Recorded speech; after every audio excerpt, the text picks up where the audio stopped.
अब ये लड़का जोमेटो में काम करता था।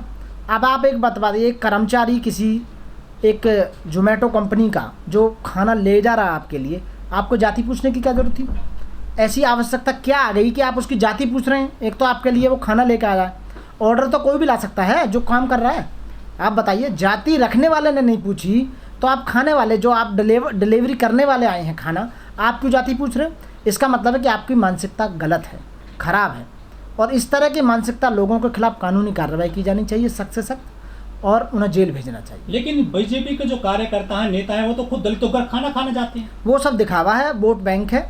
अच्छा आप बताइए, जो खाना खाने जाते हैं वो आपने देखा होगा, जब चुनाव आता है ना, चुनाव से 2-4-6 महीने पहले ही खाना खाते हैं। चुनाव खत्म होने के बाद में कोई इंसिडेंट है जो खाना खाता देखा हो आपने कहीं?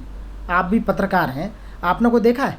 चुनाव आते वक्त ही दिखाते हैं कि हम दलित भाइयों आपके समर्थक हैं, आपके हितैषी हैं, आपके भविष्य की कामना करते हैं, आपका डेवलपमेंट करेंगे, आपके बच्चों को शिक्षा देंगे, आपको रोजगार देंगे। कुछ नहीं, खाना खाने के बाद कहानी खत्म, केवल दिखावा, इक्वलिटी दिखाते हैं कि हम समान हैं। अब छुआछात नहीं है, लेकिन पूरी तरह से घोर छुआछात आज भी है। किसी मंदिर में नहीं चढ़ने दे रहे, किसी पे घोड़ी पे नहीं चढ़ने दे रहे, किसी पे कोई प्रॉब्लम है, किसी पे कोई प्रॉब्लम है। अभी बता रहे हैं कि उस लड़के के मुंह पे थूका उल्टा, और उसे मारा पीटा, और उल्टा क्रॉस केस 354 में उसके ऊपर दर्ज करा दिया। ऐसा हुआ है यूपी में। अब योगी जी आप बताइए, आपके रहते हुए आपकी सरकार, बीजेपी की सरकार, दोबारा जीत के आए हो आप, फिर भी इस तरह की घटनाएं आ रही हैं, क्या कहेंगे?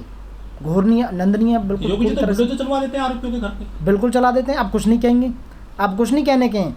जिन आरोपियों ने उस लड़के को मारा है, पीटा है, कुछ नहीं कहेंगे। अभी इससे पहले एक और यूपी में घटना हुई थी, उसकी माँ ने काम किया था, वो पैसे मांगने चला गया था कुछ बाहुबलियों के घर, उन्होंने उस लड़के को मारा, पीटा, उसके ऊपर थूक दिया, जूते तक चटवाई। आपने देखा होगा उन्होंने।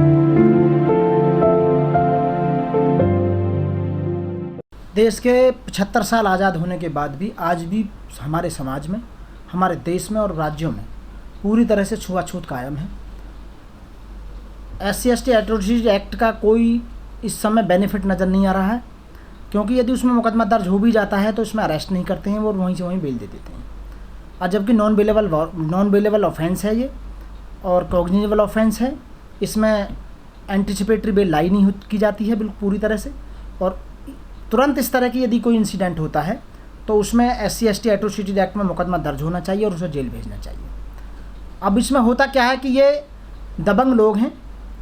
एक तो हमारे मुख्यमंत्री साहब कहते हैं कि मैं SCओं के लिए, प्रधानमंत्री कहते हैं SCओं के लिए मैं काम कर रहा हूँ। कहाँ काम कर रहे हैं? आज भी देश में छुआछात कायम है।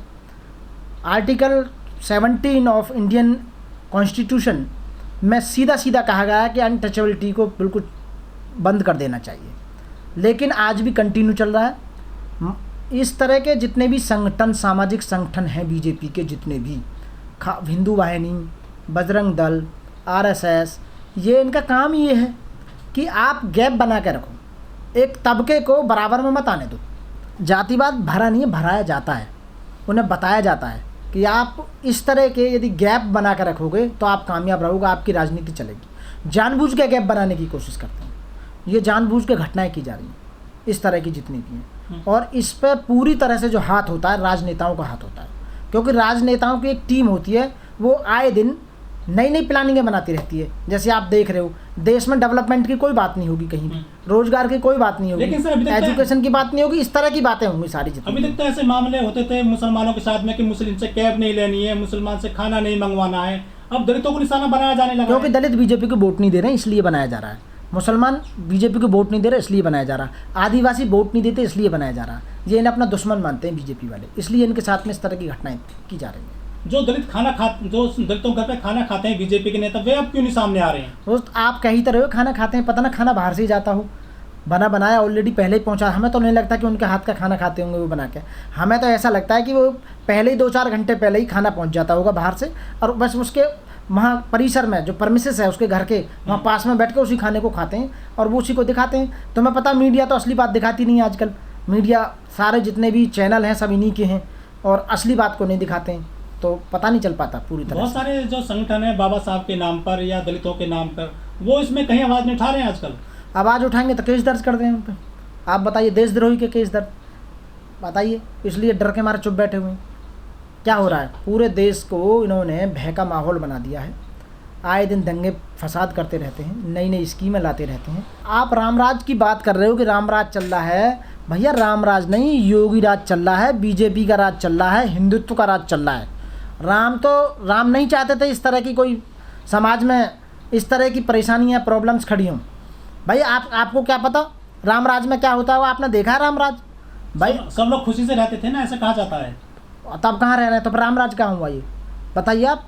ये तो बीजेपी वालों का राज चल रहा है, ये चल रहा है आरएसएस का राज, रामराज नहीं चल रहा, आरएसएस। सबरी के झूठे बेर खाए थे। अरे हमने कहा देखी सबरी ये ना वो देखे, हमें तो कहानी सब पोपलीला लगती है, ये सब जितनी भी हैं सब बेकार लगती है, झूठी कहानियाँ सारी के जितने भी। हमें तो मुझे तो आप ये कहोगे, मुझे तो ऐसा लगा राम था ही नहीं, ये सब काल्पनिक कहानियाँ हैं। अच्छा, काल्पनिक लगता है मुझे, कुछ ऐसा कहीं के अवशेष नहीं मिले ना राम के, इनके कुछ तो मिलते कहीं ना कहीं, कुछ मिला ही नहीं है।